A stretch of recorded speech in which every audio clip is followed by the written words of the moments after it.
Now we are moving to the last selection statement जिसका नाम है स्विच केस। अब इसमें क्या होता है, स्विच स्टेटमेंट्स ये क्या होती हैं?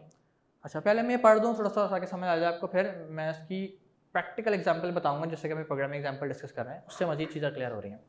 The switch statement starts with switch keywords. अच्छा मैं पहले आसान अल्फाज में बता दूँ फिर पढ़ लूँगा इसको। स्विच में क्या होता है, यहाँ पास कुछ डिफरेंट केसेस बने हुए होते हैं, ठीक है। जिस तरह भी इफ एल्स में या एल्स इफ में आपने देखा तो मल्टीपल कंडीशन चेक कर रहा था एक करके जाके। यहाँ पे क्या हो रहा है, यहाँ पे मल्टीपल केसेस हम जनरेट करेंगे, ठीक है। अब यूजर की वैल्यू के अकॉर्डिंगली केस मैच होगा। क्या पहला केस ट्रू है? अगर ट्रू है तो ब्रेक करके उसकी स्टेटमेंट प्रिंट कर दो। पहला केस ट्रू नहीं है तो दूसरा केस चेक करेगा, दूसरा नहीं है तो तीसरा केस चेक करेगा, चौथा केस चेक करेगा, पांचवा केस चेक करेगा, लाइन बाय लाइन सारे केसेस चेक करेगा जो कि हमने बनाए, हमने जनरेट करे केस, ठीक है। अगर तो कोई भी केस ट्रू नहीं हो रहा तो हम एक बाय डिफॉल्ट स्टेटमेंट नीचे लिखेंगे, अगर कोई भी केस ट्रू ना हो तो यूजर को ये स्टेटमेंट शो करवा दो, ठीक है। इस तरीके से काम करता है। अब थोड़ी सी इस लैंग्वेज में पढ़ लेते हैं बुक की ज़बान में।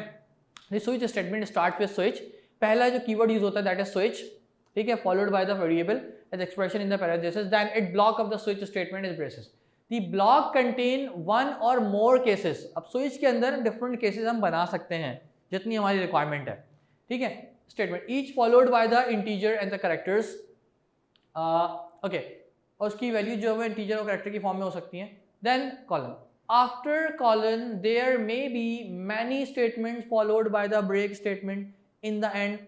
अच्छा, the switch variable or expression check its value equals to these constants that follow the case statement. If it matches to any of them, then control is transferred to then case and all statements of in colon are executed and switch is broken with break.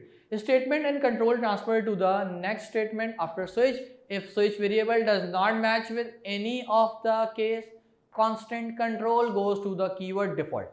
वही बात थोड़ी मुश्किल अल्फाज में लिखी हुई थी, वही बात जो मैंने आसान अल्फाज आपको पहले बता दी, क्या कि एक एक करके सारे केस चेक करेगा। अगर तो जहाँ पे भी कोई केस ट्रू हो रहा है तो उसकी ब्रेक स्टेटमेंट पे जाके उसको टर्मिनेट कर देगा। अगर तो कोई भी केस ट्रू नहीं हो रहा है तो वो एंड में डिफॉल्ट स्टेटमेंट को जाके रीड करेगा, कौन से कीवर्ड को, डिफॉल्ट को, उसके अंदर जो भी चीज़ लिखी हुई है वो उसको प्रिंट करवा देगा, ठीक है। अगेन प्रोग्रामिंग एग्जाम्पल मजीद क्लियर कर देगी तो उसको चेक करते हैं जाके इसमें कैसे होता है, सिंटेक्स क्या है। तो लुक एट हियर, पहला स्विच है, उसके अंदर हम कोई भी टेस्ट केस दे देंगे, कोई भी एक्सप्रेशन दे देंगे, ठीक है, जो हमारी रिक्वायरमेंट होगी। अब क्या होगा, केसेस स्टार्ट होंगे। पहला केस, अगर तो पहला केस ट्रू है तो उसकी स्टेटमेंट प्रिंट हो जाएगी और वो वहीं ब्रेक हो जाएगा, ठीक है। अगर पहला केस ट्रू नहीं है तो वो खुद ही प्रोग्राम पॉइंटर आएगा इस पर और दूसरा केस चेक करेगा। अगर दूसरा केस ट्रू है तो उसकी स्टेटमेंट प्रिंट हो जाएगी, ब्रेक हो जाएगा। नहीं है तो सो ऑन, हम मल्टीपल केसेस बना के उससे चेक करवा सकते हैं, ठीक है। अगर तो कोई भी केस ट्रू नहीं हो रहा तो आखिर में एक डिफॉल्ट स्टेटमेंट हम लिखेंगे, वो प्रिंट हो जाएगी। एक डिफॉल्ट स्टेटमेंट हम लिखेंगे, वो प्रिंट हो जाएगी, ठीक है। अब इसकी फ्लो चार्ट एग्जांपल देख लेते हैं। Look at here, switch condition use करी केस 1, अगर केस 1 ट्रू है तो उसकी स्टेटमेंट प्रिंट करो, ब्रेक कर दो, वहीं खत्म हो गया प्रोग्राम, आगे को जाके वो रीड ही नहीं करेगा किसी को भी।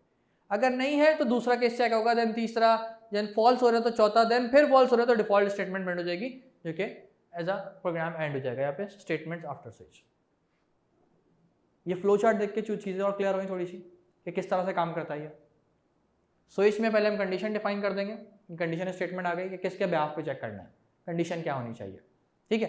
अब वो केसेस चेक करेगा, क्या पहले केस से मैच कर रही है हमारी कंडीशन, यस तो उसकी स्टेटमेंट उसके साथ लिखी होगी, उसको प्रिंट कर देगा, प्रोग्राम खत्म। नहीं तो दूसरी चेक करेगा, नहीं तो तीसरी, नहीं तो चौथी, अगर सारी मैच नहीं हो रही तो वो डिफॉल्ट स्टेटमेंट को प्रिंट करवा देगा, ठीक है। अब एक प्रोग्रामिंग एग्जांपल देखते हैं, लुक एट हियर। अच्छा क्या है, if following example of the program takes the number of the day of the week, ये क्या कर रहे हैं, डे ऑफ द वीक के नंबर्स ले रहे हैं 1 to 7 as an input and on the basis of the case matching point the name of the day, और जिस पे भी केस मैच हो रहा है उसका नाम, उस डे का नाम प्रिंट कर दे, ठीक है। If other number is given then invalid day message, और अगर कोई भी मैच नहीं हो रहा तो इनवैलिड डे का मैसेज आखिर में बाय डिफॉल्ट इनवैलिड डे को शो कर दे, ठीक है। अच्छा ना लुक एट हियर, प्रोग्राम उसी तरीके से स्टार्ट होगा। पी पसंद डायरेक्टर्स आ गए, मेन फंक्शन हेडर आ गया, एक वेरिएबल हमने डिक्लेयर करवा लिया DOW के नाम से, days of week, what it is, days of week. अब यूजर आके डेज ऑफ वीक एंटर करेगा। अब भी हमने केसेस बनाए हैं, कहाँ पर, लुक एट हियर। एक पहली स्टेटमेंट प्रिंट करवा दी कि enter number of week days 1 to 7, हम यूजर को बोल रहे हैं कि भाई कोई सा भी एक वीक डे एंटर कर दो 1 से लेके 7 तक कोई सा भी, ठीक है। तो यूजर ने जो वैल्यू देनी है डेज ऑफ वीक की वो सी इन के थ्रू हम लेंगे यूजर से इनपुट, ठीक है, वो आके इस वेरिएबल में स्टोर हो जाएगी, ठीक हो गया। अच्छा, अब स्विच स्टेटमेंट यूज करी हमने डेज ऑफ वीक की, कंडीशन क्या लगाई डेज ऑफ वीक। अब केसेस चेक करने जा रहे हैं, लुक एट इट।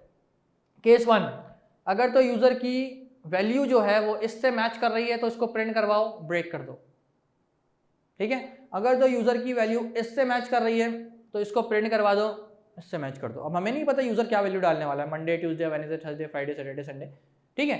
तो जो भी मैच करेगा केस 1 से लेकर 7 तक, अगर यूजर कोई भी वैल्यू डालता है जो किसी भी केस पे आके मैच हो गई, अगर यूजर ने थर्सडे डाला तो वो 5th केस पे आके मैच हो गई, वो प्रिंट हो गई और ब्रेक हो गया, स्टेटमेंट यही खत्म हो गई।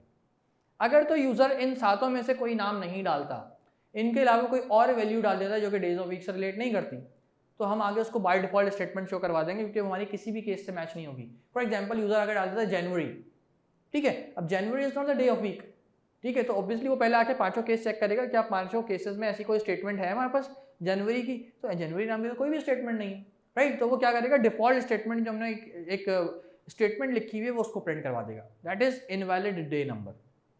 आपने इनवैलिड डे नंबर एंटर करा है, इज दैट क्लियर, ठीक है। तो ये हमारे केसेस को चेक करता है वन बाय वन, अगर हमारे केस मैच हो रहे हैं तो उनकी स्टेटमेंट्स को प्रिंट कर देगा, उसको ट्रू करके ब्रेक कर देगा। अदरवाइज एक डिफॉल्ट स्टेटमेंट यहाँ पे हम कुछ भी लिख सकते हैं अपनी मर्जी से, जो हमें यूजर को शो करवाना है। अगर आंसर मैच ना हो, हमने क्या लिखा है इसमें इनवैलिड डे नंबर, तो उसको इनवैलिड डे नंबर शो हो जाएगा, प्रोग्राम एंड हो जाएगा, ठीक है। तो can you make a program to using the input of months. अब ये आपका छोटा सा टास्क है कि आपने यही इसी तरीके का प्रोग्राम किसके लिए बनाना है, तो input months numbers and print the name of the screen, ठीक है। ये तो डेज ऑफ वीक के लिए हुआ हुआ है, आपने क्या करना है मंथ्स ऑफ ईयर MOY के लिए, मंथ्स ऑफ ईयर के लिए आपने इसको यूज़ करना है, एक प्रोग्राम बना के दिखाना है।